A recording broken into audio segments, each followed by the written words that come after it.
slow down, because I used to be a very fast talker. And actually I was stumbling over my own words. Oh, really? Yeah, I was just like, this is how I was talking. But I think now as I learned how to breathe, it also informs the speech. I think this might be good.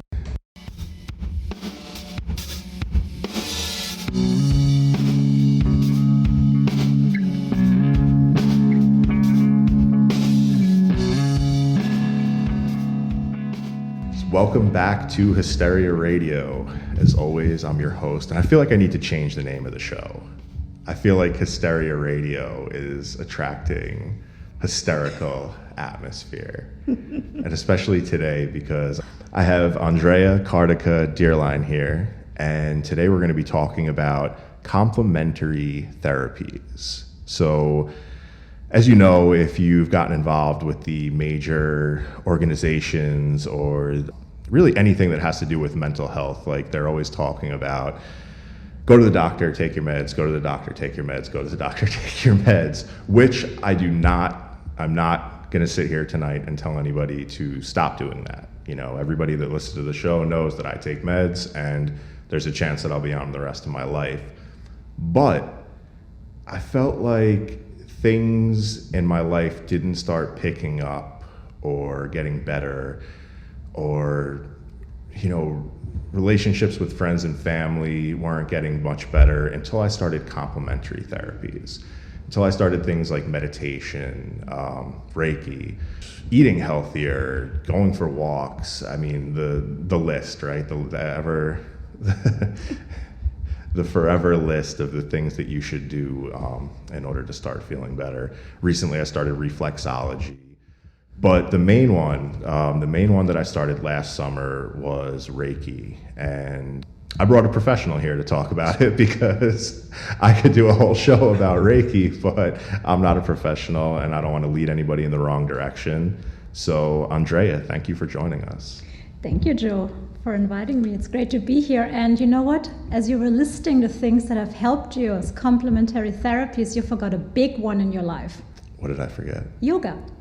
Oh my gosh. Yes, yeah. Yoga is a big one. I started yoga exactly a year ago from the place, Koi, that we're recording from tonight. And yeah, thank you for saying that, because Diana would have been very mad. Shout out to Diana. Shout out to Diana and Annie. But tonight I'm here with Andrea, and she is Reiki, what do you call it? Reiki master, Reiki practitioner? Yeah, so the technical term would be Reiki master, but I call myself a Reiki practitioner and teacher because Reiki is a spiritual practice, and to achieve mastery takes a lifetime. And I would consider myself, you know, also somebody still who's learning, because we're still learning every day. And to just call myself a master and assume that I have all the wisdom and all the knowledge of the practice as something that I don't feel comfortable with. Yeah, and I've heard you say that before, so I just wanted to make sure. So you have an interesting story, because one of the things that I always thought is, like, I'll meet somebody that's involved in, you know, healing or complementary therapies, like a yogi or a Reiki practitioner, or even like a masseuse or a therapist, and I think like they were born this way, like this was their calling, and they just knew that this is what they had to do. But that's not the case with you. You lived most of your life not in that area, and then, you know, something sparked you to change course. So why don't you tell us a little bit about your story and what led you to Reiki?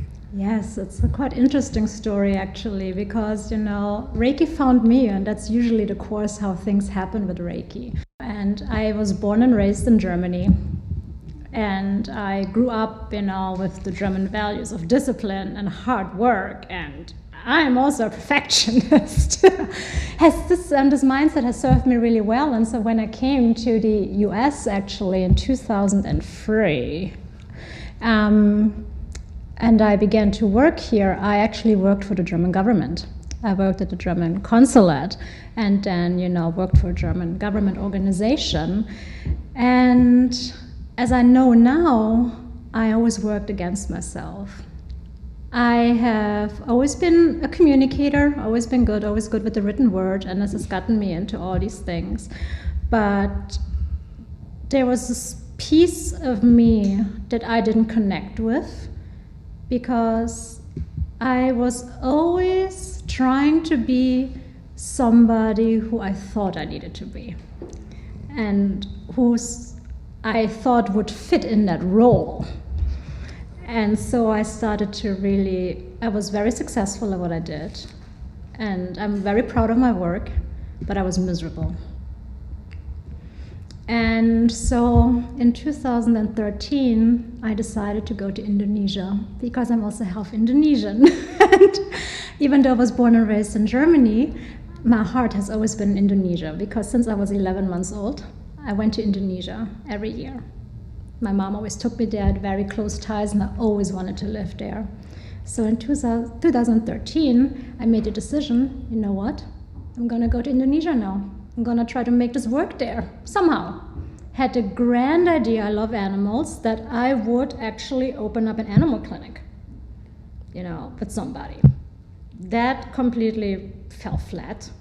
But then I ended up actually still in a position that combined it, and so I became director of marketing and communications at the industry leader actually in Indonesia with the pet stores, pet stores and with an animal clinic and a pet transport business. And even though I had the change of scenery and I had more freedom and I was more in tune with myself, I was still following that same pattern of, type A perfectionist, your work always comes first and you have to really be stellar. And that wasn't helping me either because then I got stressed again. So it was very funny then that I found my best friend who had a cafe there, very healthy eating organic cafe, and she asked me to help her out at a fair. And there was this woman there looking at me. I was looking at her, this older Indian woman. We fell into each other's arms. We've never met her. We've never met each other before. Her name is Priya. We started talking about our common love of animals, everything. And she told me about Reiki then. And also she started to give me Reiki sessions, which was really powerful, which was really great. And she was actually the person who really transformed me because years ago, while I was working at the German consulate, one of my colleagues was offering at one of my lunch breaks to share Reiki with me, and I thought it was utter BS. Yeah. It was, and now I know why. I didn't have any trust and any faith in the practitioner then, and also in the way she was trained, because it was the way she communicated it. It was because I have chronic shoulder pain. I had a car accident when I was 6 years old, so my left shoulder is like my Achilles heel. Yeah. And so she said to me, I can take your pain away. I can just put my hands on you and take your pain away. And that was at a lunch break. They were sitting outside somewhere in the middle of Manhattan. Not very peaceful, not very quiet. Of course, I didn't feel anything. I was very skeptical. And she said, you're going to feel this, I'm going to do that. And there was nothing. So as it turns out, her training was also one of these Reiki quickies that I know the difference now. No, so of course I didn't have a good experience with that. So after that, when somebody talked about Reiki, I thought silently, thank you, but no thank you, and not one of those people again. Right. So when I met Priya in Jakarta and she started to share Reiki with me on her table, it was a table like this actually, just out of wood that was, in her living room that she put me on. And it was a very nice experience, I had to say. It was really relaxing. I could really let go and I could just really just enjoy the peace and tranquility of it. And through Priya, I met Nina. And Nina ran monthly meditation circles, in her garden in Jakarta, and it was beautiful.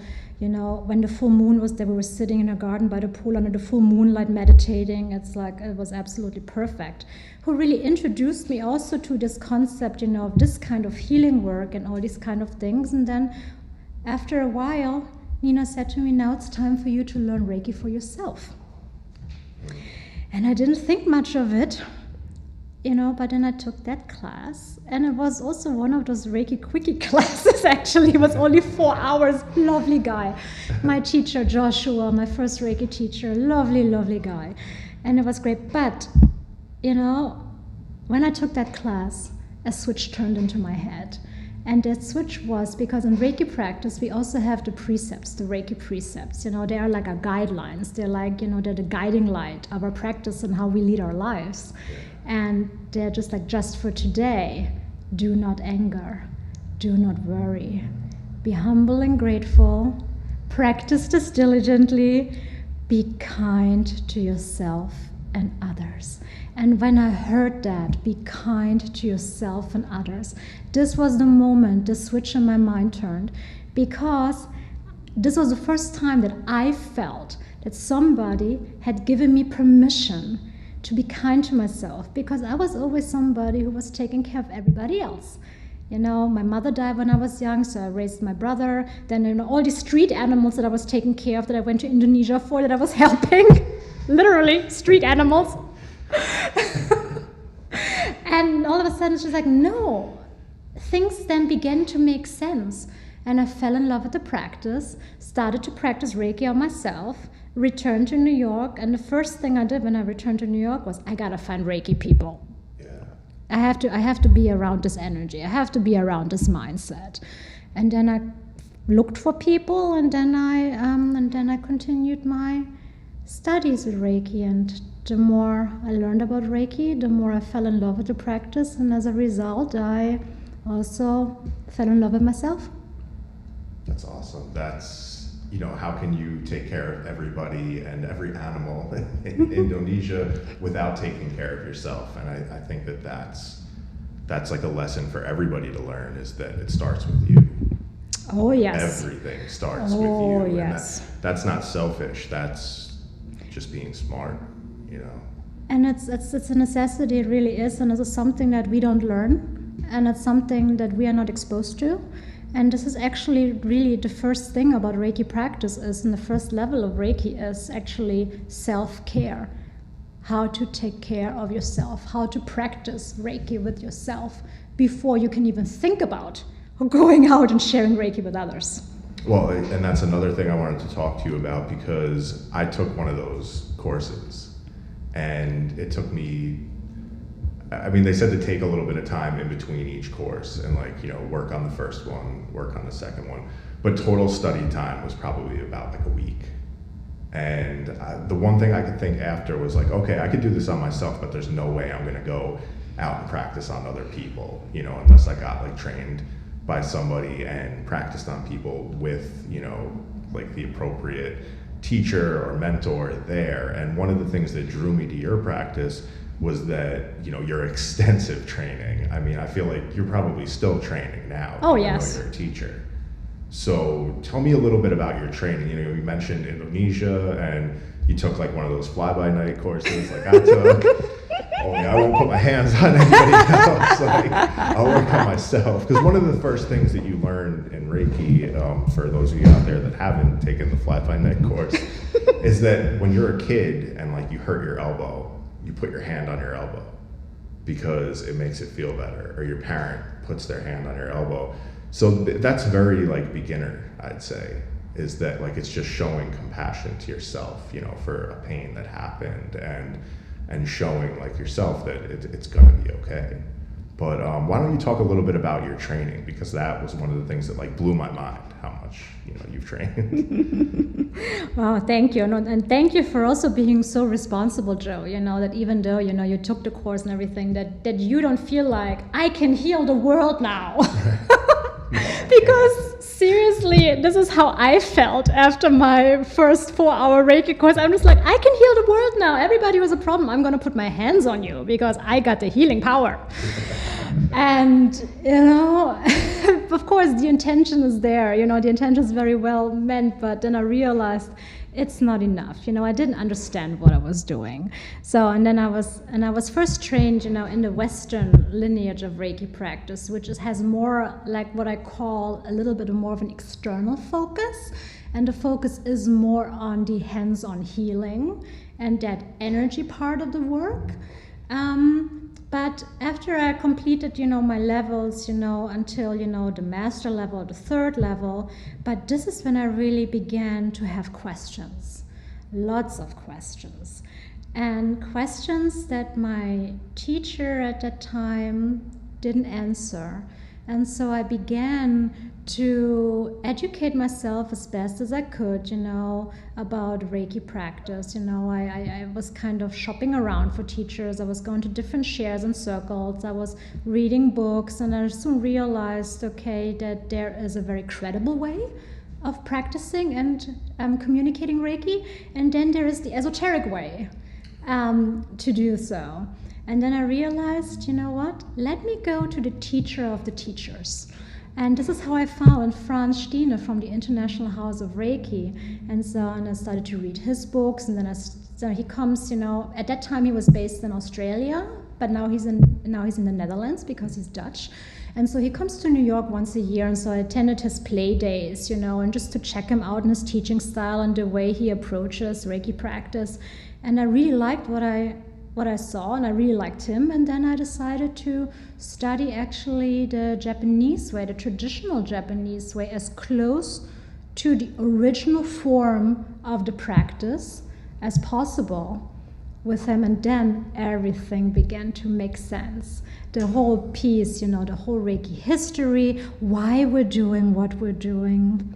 That Reiki is so much more than just hands-on healing, that it's actually a meditative, a mindfulness practice, that we have a big foundation also in meditation, that there is, this big emphasis and focus on the precepts that I already mentioned, because they are the foundation, and I call them also the guiding light and the heart of Reiki practice, because they really inform us on how we live our lives and how we practice. And, there's one thing, you can just put your hands on somebody and then there's nothing, right? But then if you're really present, and if you're really setting the intention, and you're really being mindful, and then you can really feel the difference in the treatment. And and that's what really drew me to it. And I think also my German brain comes into play here, because I want to do things thoroughly. I want to understand and know what I'm doing, and especially since I'm teaching now, I have to have a solid foundation. If I don't understand what I'm doing, how on earth can I pass this on? Or let alone, if I'm treating clients, how can I treat someone when I don't know what I'm doing? So this is why I keep continuing to study and to learn and to educate myself. So, because it's a very simple practice, but it's very profound and it goes very deep, actually. Yeah. Well, and I can tell the difference when you practice and when I've tried with other people. It's just, you said you work with meridians and instead of the chakras, and I think that makes a big difference. So what does Reiki do physically? I know it calms you down, but what exactly is it doing? I've heard it works with, the nervous system, calms you down, so that it elicits your own, healing activity. I don't know. Not a doctor, not a Reiki practitioner. Don't know much about anatomy. I know that I leave there feeling calm, more peaceful, and then I feel like I'm healing. That is awesome, and that really happens. There's a term actually, what happens during a Reiki session. That term was actually coined by Dr. Herbert Benson in, I believe in 1974. And he was a Harvard physician, actually. And he coined that term relaxation response. And that is the opposite of the fight or flight response that we're always under. So we all know the stress response, the fight or flight response, the cortisol, the adrenaline pumping in our systems, in order for us to be able to react, to run if we need to, But what the relaxation response actually does is to help us calm down our nervous system so that our body can go into the rest and digest mode. And this is when healing takes place.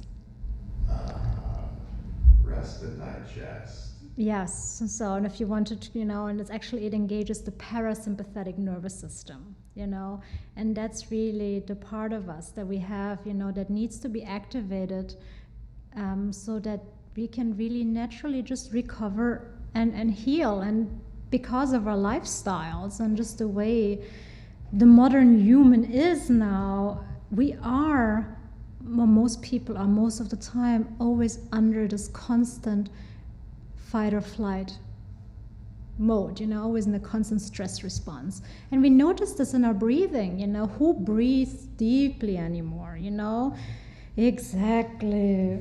You forget. It's so easy to forget. We're always doing. I always say we're human doings, instead of human beings. Yeah. And then our bodies are just so used to these neurotransmitters and those neural cocktails, pumping us full of adrenaline and cortisol so that we can really be active and do whatever we need to do. But that puts stress and strain on the system. So how on earth can somebody heal if you're always rushing?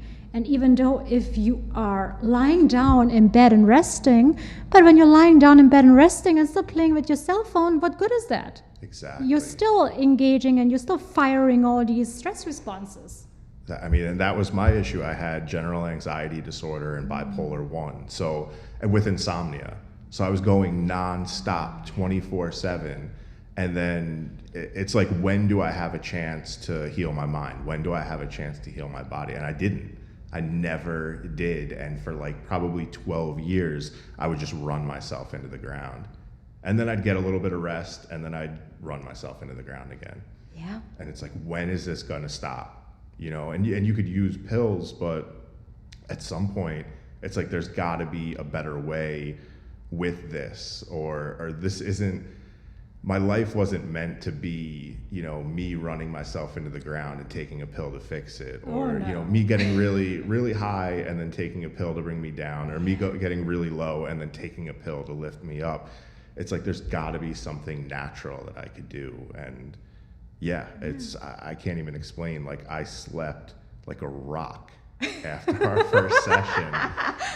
And I was just like, wow. I was like, this is possible. Because even in the last few years since I've been doing better, I would lay down to go to bed and my mind was still going. It wasn't as loud and wasn't as, it wasn't as difficult to fall asleep. It wasn't as difficult to go about my life, but it was still there.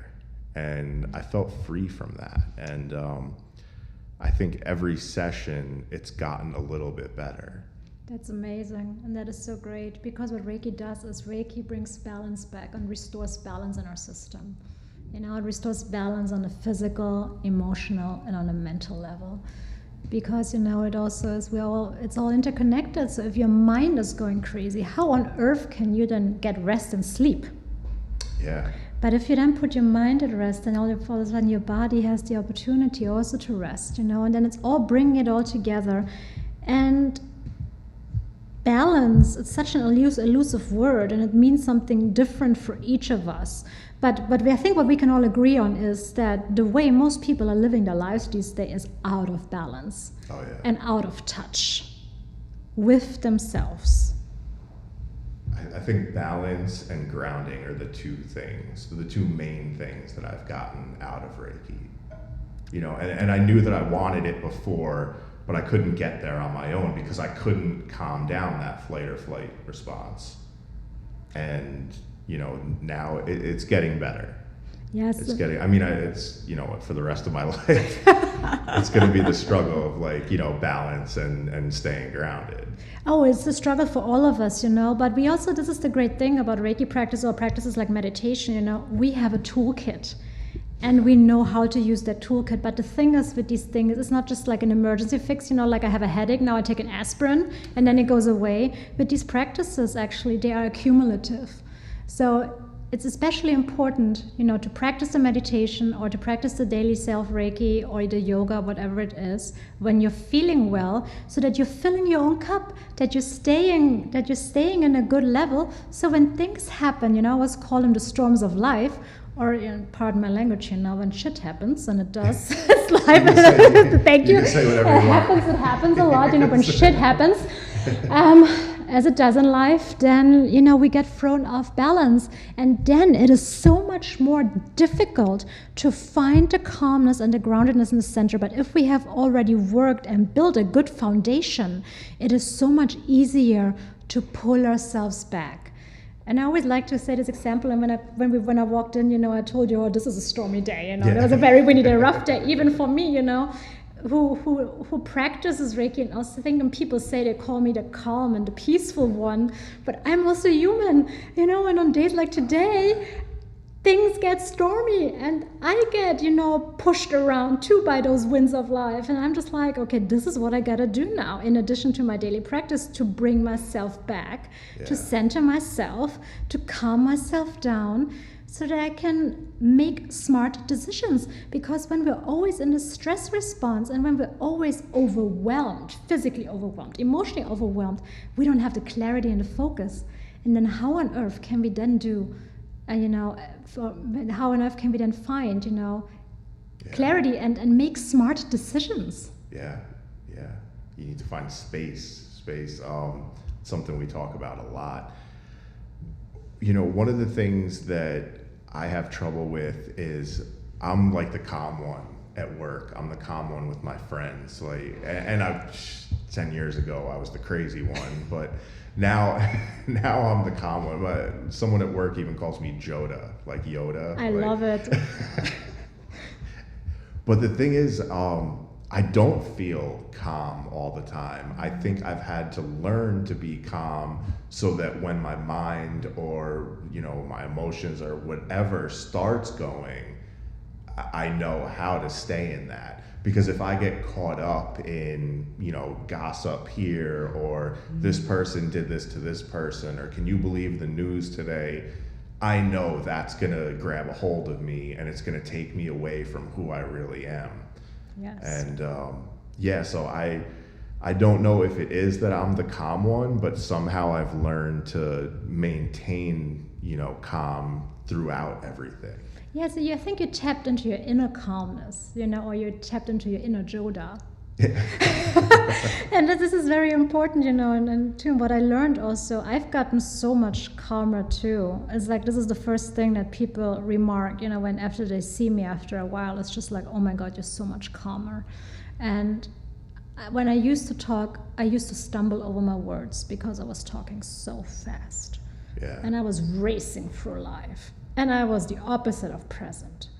And now I have learned, and I am more comfortable just being present, able to listen and just to be that source of calmness. And I, of course, benefit too from that because, my heart is not racing all the time. I'm not running crazy, with all the torture show that go, what I call the torture chamber in our heads, It's a skill set, and it's a tool that we can all learn and that we can all access, and that's the greatest part, and it's so great, to see you, and to see your journey with this. And, and if you haven't seen Joe, Joe is like this mountain of calmness, and he also has, the physical stature and the physique, and when you come around, when you're around Joe, you feel calm, and this is really, really nice. Thank you. Well, you helped me get there. But it took a village, actually. One of the things that you mentioned to me is I called you a healer at the beginning, and you were like, no, I don't heal. And I have another friend that goes to what we thought was a healer, and she says the same thing. And I find that all the best at their practice say that they're not a healer. So why don't you explain what you're doing then, if you're not healing me? Because I feel like I'm healing. Oh, and you are healing. What the beautiful thing is, actually, a Reiki practitioner is actually more of a facilitator, a healing facilitator. By placing our hands on the recipient's body, we stimulate the person's own innate self-healing response. And that self-healing response gets triggered when the body is in the relaxation response. So your own body, your own system is doing the healing and not me. I am just placing my hands in the right spots to remind your body to do his job. Which is almost like a natural, like Tylenol or Advil, like gets rid of the inflammation for a short period of time so that your body could actually do some healing. Totally does, because as you know, when you relax, right, your breathing slows down. So then the oxygen can travel to all the organs it needs to reach, right? Because our organs are spread throughout all our torso and not just up into the chest. Right. Then also, circulation, the bloodstream can flow better and easier too, which means that more oxygen can reach, every cell and every tissue and fiber of your being. And at the same time, what I call these information pathways. These information pathways then also can transport out what doesn't serve you any longer, all these waste products. And so we have this beautiful body, and we have all this super intelligent system inside of us that does all its miraculous things. We just have to give it space and breathing room so that our bodies can do what they do best, and that is to keep us well and to keep us alive.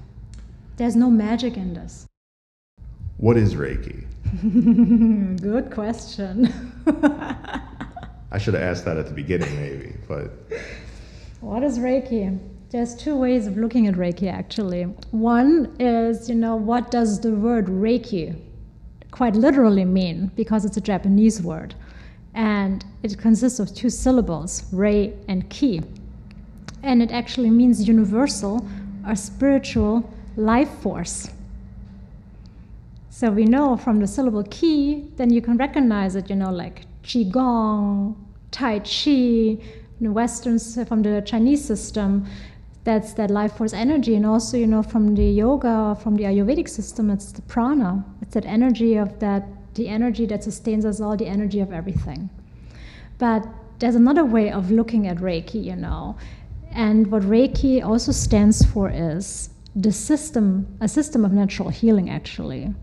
And the system of natural healing, as I explained earlier, is not just only hands-on healing, but it's also mindfulness and a meditation practice that really helps us, to restore balance into our lives and to help us with certain, diseases. And it's very interesting how Reiki actually also developed. One of the early, Reiki teachers and practitioners who were trained by the Reiki founder, Mikao Usui, Dr. Hayashi, actually was a physician, and he was a naval officer, and he developed a hand protocol of healing positions that can be used for certain ailments. For example, when a person has a fever or nausea, so you can place your hands on certain positions of the body to help support the healing of that body in terms of helping deal with the nausea, helping deal with, the fever, which is very amazing, as a lot of people don't know that. Yeah, and what can I expect if I come in for my first appointment? First of all, I will not wave my hands around you. I have no magic wand, and I will not fix all your problems in one session, because that is absolutely impossible. But unfortunately, these are all the misperceptions that people come in. They think, I'm a healer, I'm a magician, that I know what their problems are, and that I can just really wave my magic wand and all their problems go away. This is not how Reiki practice works. Well, if you want to lose 10 pounds, you don't go for one walk. No. You know what I mean? But you may want to swallow one pill, and that one pill does it for you. Yeah, well, that's the training our society has. That's the programming, yes. Yeah. Yes. So what to expect at a Reiki session, when you come to a Reiki session. So the way I practice Reiki is the traditional Japanese, when I practice with touch. So when you come to a Reiki session, you will always remain fully clothed. You don't have to take anything off but your shoes and your glasses, if you wear glasses. And then you lie on a massage table, and I will then invite you, to do some simple breathing exercises to really help calm down your nervous system and to arrive in the present moment, and also to give you something to focus on. And then I will place my hands first, on the top of your head, then the side of your head, the back of your head, then your shoulders, your torso, sometimes the arms, definitely the legs and the feet. And then I will ask you to turn around, so I can also place my hands on the back of your head, on your back, the back of your legs, and the back of your feet. What this does is actually to really balance the system and to really support all the major organs and adrenal glands to help, reestablish, that relaxation response and to really help stimulate your own self-healing response. And my hands may remain in each position for different times. It's not like I'm going to stay 2 minutes here and 2 minutes there. It really depends on what your body needs. There's some areas, for example, where a person holds more tension or holds more pain. When you have the muscle tightness, for example, then I just stay there a little bit longer so that until I can feel like, okay, so the oxygen, everything is flowing through there better, so that I can move on. Oh yes, and there's I'm so sorry, I always say to people, no rubbing, no massage of any kind. No. So it's just like really light. It's like really just light touch. And there are also practitioners who actually practice, hands off. And they really just like place their hands slightly above the person's body. Different schools of training do that. But I find, first of all, for me, it's more reassuring and more comfortable when I can rest my hands actually on the person and on the table instead of just having them in the air for an hour. Yeah. That's very strenuous on the shoulders and on the neck, but also for the recipient actually, because the person always knows where I am and what I'm doing and where my hands are, which also puts them at ease, because Reiki is such an intimate practice in that way that people feel very vulnerable. And so when they feel my hands on their shoulders, for example, it is reassuring. And then they know, okay, so she's going down in a logical sequence instead of jumping up and down. Right. And that can also help them to relax. Yeah, it definitely does. And I've definitely felt nothing but trust at your sessions. Like there's never been a point where, I felt like, I don't know. Sometimes when you go for anything, like a massage or even to the doctor, like there's times where you feel uncomfortable, and I never once felt like that in any setting with you. Oh, thank you. And that's the most important thing for me as a practitioner, For me, the most important thing is that people feel safe and that people are not scared. And it's because sometimes, I have people who come to me because they're at their wits' ends and they're absolutely desperate and they don't know what to expect. And they are so vulnerable and they're so scared, and then for me, the most important thing is that these people are comfortable, because when you're not comfortable, how can you relax? Yeah. And I think when you're good at what you do too, and you're a trustworthy person, it helps them build trust in their life too. Yes. And I think that's a big thing. Oh, it is absolutely such a huge thing, It is really such a huge thing. And it's just so beautiful to see also the transformations when somebody comes in and then when the person leaves after the session. And for me, it's such a blessing, when people come back and I become part of their journey, to see their transformation, how they change. Yeah. And it's really such a beautiful process and journey. And like I said, it's based on trust. Yeah. It's, there's so many things in society, and not even society. You don't even have to leave your house anymore, and there's like stressors. There's this connection to the internet. Your phone's ringing. You're getting texts. There's the news. There's TV. Then you're watching the news, and then there's news scrolling across the bottom, and then there's news flashing at the top. And it's just, you're constantly being inundated with all these things that are taking you away from, probably hanging out with like friends and family and going for like a nice walk and enjoying your life. Do you have any tips for somebody that maybe isn't ready for a session, but just ways that they can calm down? Because I think you've deepened just my meditation practice too by going to you. It's, Reiki took my meditation to a better level of, I can be calmer on my own because of the sessions I've had with you. So what are your tips for somebody that's just overwhelmed with everything right now? Just breathe. It's so simple. We do it all the time, but we don't do it correctly. And what we can do, even when the mind is on overload, we can be present one breath at a time. And so when you're breathing, you can say, I'm breathing in, I'm breathing out. For that breath, you were present. And what you can also do is, you can slow down your breathing even more by counting. So as you're inhaling deeply all the way into our hara, the hara is 2 inches below the navel. It's quite literally the middle of our body. It's our core, it's our center. And then just really breathe into your hara, counting to 5, holding the air when it arrives there, and then exhale to the count of 6 or 7 or more. And then just like inhaling deeply into your hara to the count of 5, And then exhale into the count of 6 or 7 or more, so that every exhale becomes an opportunity to let go and to release everything that doesn't serve you any longer, so that you have more space in your system for the oxygen and the goodness, as I call it, to come in. And just play with this for a little bit, So and this can reset and your nervous system so quickly. You can shift your state so quickly. And sometimes what also helps us to remind that we are present is our bodies, because our bodies are always present. Our mind is going into the past, into the future, into crazy land. But our bodies are always here. So what I always like to do is also, to use the centering position. And you can place your left hand on your heart, your right hand on your hara. Remember, the hara is about 2 inches below your navel. And then just breathe deeply into your hara and exhale. And just notice how your chest and your abdomen is rising and falling with every cycle of breath that you're taking. And notice how your hands are feeling on your body too. The warmth of the palms of your hand on the body. And then maybe the coolness or the change in temperature at the back of your hands. This is something that you can do even at a traffic light when you're waiting there, but when you do it at a traffic light, please keep your eyes open. I also like, since we're talking about traffic, and everybody encounters stop signs, so I love stop signs. So please, people, use stop signs, to take a breath, and really use the stop for the S for to stop, the T, take a breath, O, to observe, and P, to proceed.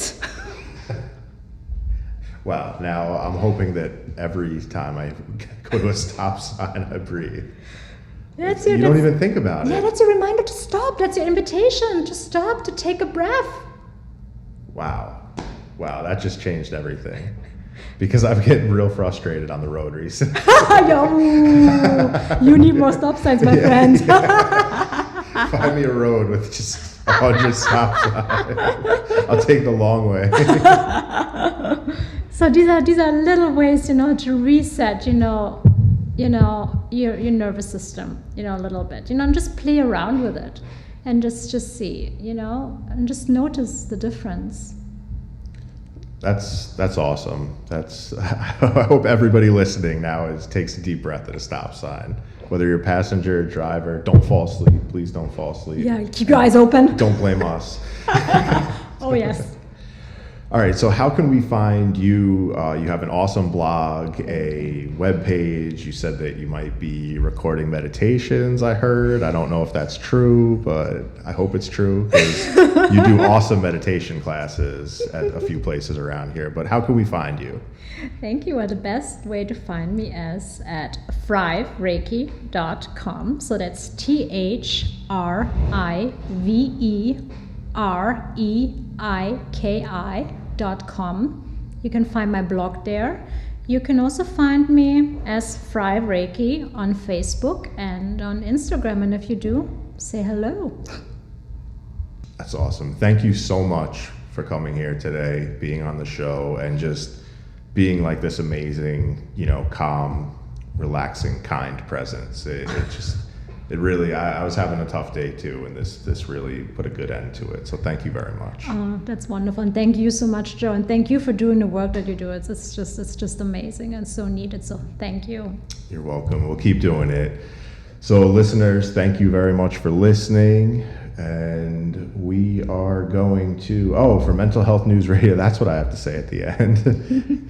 For Mental Health News Radio and Hysteria Radio, and Andrea Kartika Dearline, thank you very much for joining us today. And listeners, we'll talk to you on the next episode of Hysteria Radio.